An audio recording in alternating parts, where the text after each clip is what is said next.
कोशिशगुजार कर रहा हूं कि आखिर ये कौन लोग हैं जो गोली पर भरोसा करते हैं, बैलेट पर नहीं करते। वाह, क्या बात है, कौन क्या लोग बात हैं जो है, इतना वाह रेडिकलाइज वाह हो वाह। चुके हैं।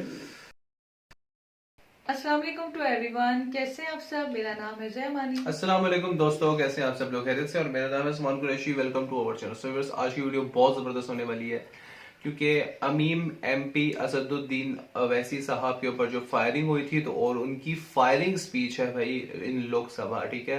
तो सबसे पहले तो कहना चाहता हूँ भाई, बहुत ही बुज़दिल लोग हैं जो इस तरह पीठ पीछे वार करते हैं, ठीक है।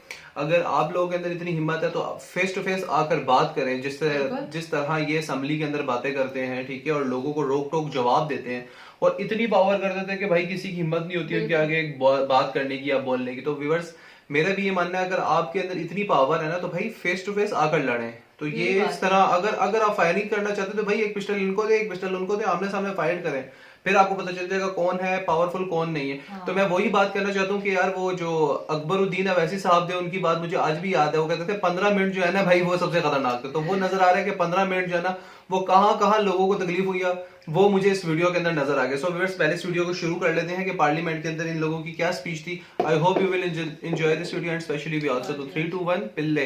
प्रश्नकाल समाप्त। असाउद्दीन ओवैसी जी। सर, आपका बेहद शुक्रिया कि कल शाम में आपने फ़ोन करके मेरी खैरियत और मुझसे दरियाफ़्त किया कि क्या हुआ, और आपने मुझे बताया कि आपने फ़ौरन पुलिस के आला अहदेदारों से बातचीत भी की। मैं आपका बेहद शुक्रिया अदा करता हूं कि आपने अपनी संवैधानिक जिम्मेदारी को एक रुकने पार्लिमान की जान पर जब कातिलाना हमला किया गया टोल गेट पर, आपने उस बात की, मैं आपका शुक्रिया अदा करता हूं। स्पीकर साहब, मैं मुख्तसर से यहाँ पर ये बात कहना चाहूँगा कि मुख्तलिफ सियासी पार्टियाँ मुख्तलिफ प्रदेश में इक़्तिदार पर हैं। ये बात आप तमाम को मैं गोशेगुजार कर रहा हूँ कि आखिर ये कौन लोग हैं जो गोली पर भरोसा करते हैं, बैलेट पर नहीं करते। वाह, क्या बात है, कौन क्या लोग बात जो है, इतना वाह रेडिकलाइज वाह हो चुके हैं कि इनको वाह। इस संविधान पर एतमाद नहीं रहा, उनको अंबेडकर के बनाए हुए संविधान के खिलाफ हैं, तुम झटके में जो कुछ इतनी आदमी चली नफरत जाती पैदा हो। करते हैं। आखिर ये कौन लोग हैं? मैं इसको सियासी गुफ्तगू नहीं करूंगा, ये सबके लिए छोड़ रहा हूँ, गुड। क्योंकि जहां तक मुझे मालूम कि मैं 2 मरतबा का विधायक हूं, 4 मरतबा का सांसद हूं, और अगर इस तरह से अगर राजनीति आगे बढ़ेगी कि टोल गेट पर गाड़ी रुकती है और 4 राउंड गोलियां चलाई जाती हैं, 4 राउंड गोलियां चली है आखिर भाई। इन नौजवानों को ये कैसे रेडिकलाइज हुए? और मैं सरकार से पूछना चाहता हूं कि क्या उन्होंने ये रेडिकलाइजेशन सैयद कुतुब की किताब पढ़कर रेडिकलाइज हुए, अब्दुल्ला अज़ाम की किताब पढ़कर रेडिकलाइज हुए, या अयमन अल ज़ोहरी की किताब पढ़कर रेडिकलाइज हुए? इसीलिए मैंने सरकार से 2015 में कहा था कि इंटरनल सिक्योरिटी डिपार्टमेंट MHA में, उसमें तमाम मज़ाहिब के लोगों का एक काउंटर रेडिकल सेल बनाइए आप। और सर, ये रेडिकलाइज हो चुके हैं तो भारत की इससे राइट विंग कम्युनिज्म और टेररिज्म बढ़ेगा। मैं आपसे अपील कर रहा हूं कि जो गलती NDA 1 में की थी आप वही करने जा रहे हैं। आपको नुकसान होगा, आपकी सरकार को नुकसान होगा, देश को, तो देश की सालिमियत को खतरा तो पैदा हो रहा है। सर, मैं आपके जरिए से सरकार को ये भी बताना चाहूँगा कि जिन लोगों ने ये रेडिकलाइजेशन किया है, आप इस पर गौर करिए, इन पर UAPA क्यों नहीं लगाते आप? अगर कोई स्पीच देता है, अगर कोई फेसबुक पर किसी क्रिकेट मैच पर किसी टीम की तायीद करता है तो UAPA लगता है। एक सिटिंग MP के ऊपर UAPA नहीं लगेगा सर। मैं सरकार पर छोड़ता हूं। सर, चौथी बात यह है कि रेडिकलाइजेशन की जब बात होती है, हमने यहाँ पर एक कांग्रेस के बड़े नेता से सुना कि 2 भारत हैं दौलत के एतबार से। नहीं सर, भारत की दौलत मोहब्बत है। भारत की दौलत पैसों की दौलत नहीं है, भारत की दौलत मोहब्बत है। हाँ, 2 भारत हैं, एक मोहब्बत पर जो पिछले कई बरसों से आबाद है, और एक नफरत पर भारत बन रहा है। तो क्या आप दौलत की भारत की मिसाल देंगे या मोहब्बत की भारत की मिसाल देंगे? अगर मोहब्बत की भारत की मिसाल देंगे तो उसमें आपको मेरी जबान को रोकने के लिए गोली चलाने की जरूरत नहीं है। इस दो भारत को समझने की जरूरत है सर। मुझे खत्म सर सुनिए सर, मैंने करीब से 6 फीट से गोलियां देखी, मुझे बोलने दीजिए सर। हो सकता है कि कल दिन ना देखूं मैं, अगर मैं यहां पर नहीं बोलूंगा तो कहां बोलूंगा सर? आप मुझे प्लीज बोलने दीजिए सर। मैं आपसे गुजारिश ये करना चाहूंगा कि आप हरिद्वार में, रायपुर में और इलाहाबाद प्रयागराज में मेरे बारे में क्या कहा गया? आपके नाईबी की रिपोर्ट है ना, आप क्यों छुपा रहे उसको? देखिए, मैं मौत से नहीं डरने वाला हूं, हम सबको जाना है इस दुनिया से, बल्कि मैंने कह दिया कि मैं इस वतन में पैदा हुआ, मेरी मां की कोख से तो जमीन पर लिटाया गया। जब मेरी आंख बंद हो जाएगी तो इंशाल्लाह औरंगाबाद की जमीन मुझे दफनाया जाएगा। मगर मैं आपसे अपील करना चाह रहा हूं सरकार से सर, कि जो कुछ बातें की गई हैं उसको देखिए। मैं जेड कैटेगरी सिक्योरिटी नहीं चाहिए मुझे, मैं हरगिज नहीं चाहिए मुझे। मैं 94 से पॉलिटिक्स में हूं, मैं आजाद जिंदगी गुजारना चाहता हूं। मैं घुटन के साथ जिंदा नहीं रह सकता इस दुनिया में। मुझे जिंदा रहना है तो अपनी आवाज उठाना है, मुझे अब जिंदा रहना है तो सरकार किसी के उनके खिलाफ बोलना है, और अगर गोली लगती है तो मुझे कबूल है, मगर मैं घुटन की जिंदगी नहीं गुजार सकता सर। मेरा मानना यह है कि संविधान में अगर देश के गरीबों को, मजलूमों को, अल्पसंख्यक समाज को सिक्योरिटी मिलेगा तो मुझे मिलेगी सर। आपकी चिंता हमें है ना सर मैं इसलिए सिक्योरिटी दे रहे हैं सर आपको नहीं सर, देश के गरीब बचेंगे तो मैं बचूंगा। ओवैसी की जान इखलाक पीलू से बढ़कर नहीं है सर। क्या बात है। ओवैसी की जान उस वक्त बचेगी जब गरीब की जान बचेगी। इसीलिए मैं आपके जरिए सरकार से अपील करना चाहूंगा कि सर इस नफरत को खत्म करिए, इस नफरत को खत्म करिए और इस पर आप गौर करिए। मैं नहीं लूंगा सिक्योरिटी, मैं जेड कैटेगरी नहीं चाहता हूं सिक्योरिटी।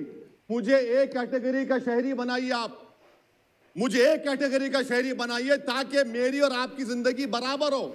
जब देश के प्रधानमंत्री पर सिक्योरिटी ब्रीच हुआ, अपोजिशन की तरफ से मैंने कहा था कि गलत हुआ, सब सेकुलर पार्टी के लोगों ने कहा कि ओवैसी तुम क्यों बोले? मैंने कहा नहीं, देश का प्रधानमंत्री मेरा है, सिक्योरिटी ब्रीच हुई तो एक्शन लेना चाहिए। मगर 4 मर्तबा के एमपी पर कोई 6 फीट के फासले से 4 गोली चलाता है। मुझे मौत है, हम सबकी मौत है, मगर मैं इन गोली चलाने वालों से डर कर खामोश नहीं बैठने वाला हूं। और मैं दुआ करता हूं कि उत्तर प्रदेश में पुरअमन पोलिंग होगी इंशाअल्लाह। उत्तर प्रदेश की जनता गोली चलाने वालों का जवाब बैलेट से देगी, नफरत का जवाब मोहब्बत से देगी, और कमजोरों को दबाने का जवाब हिस्सेदारी से देगी। मेरी आपसे गुजारिश है सर कि मुझे जेड कैटेगरी नहीं चाहिए, मैं रिजेक्ट करता हूं। आप इंसाफ करिए सर, उस पर यूएपीए लगाइए। और इनके दिमाग कौन है? 2 लोग रेकी करते हैं, उनको मालूम कि मैं मीरठ की ठोर से आ रहा हूं उस टोल गेट पर, और 6 फीट के फासले पर गोली चलाते हैं। तो आप देख लीजिए सर, आप सरकार के हवाले, अगर आप इंसाफ करना चाहें आप इंसाफ कर सकते, मगर रेडिकलाइजेशन आपको नुकसान पहुंचाएगा और इससे राइट विंग टेररिज्म बढ़ेगा। शुक्रिया सर। जी तो व्यूअर्स, मैं यही कहना चाहता हूँ कि देखिए, पहले मैंने यही बात की थी कि यार आप ये सोचें कि भाई जो बहादुर है, देखिए मुझे 2 पॉइंट इनके बड़े मजे के लगे कि भारत 2 है, ठीक है, एक नफरत वाला है, एक मोहब्बत वाला है। तो मोहब्बत का जो है वो पैसा नहीं है, उनका जो पैसा है ना भारत वालों का, वो मोहब्बत है, ठीक है। और जो नफरत है ना, वो डेफिनेटली नफरत है, तो आपको पता है वो नफरत नजर आ रही है यहाँ पे, हाँ, ठीक है। बिल्कुल बहुत सारी नफरत नजर आ रही है। जाहिर है वो 4 राउंड में फायर किया, उनके ऊपर अटैक किया है। कितना ये मतलब एक डेंजरस बात है, सुनने में इतना डेंजरस लग रहा है, बट उन्होंने फिर भी सामना किया, और सामने के बावजूद वो खड़े होकर अपने लिए बोल रहे हैं, और अपने लिए भी नहीं सिर्फ सबके लिए बोल रहे हैं। बिल्कुल ऐसा ही है।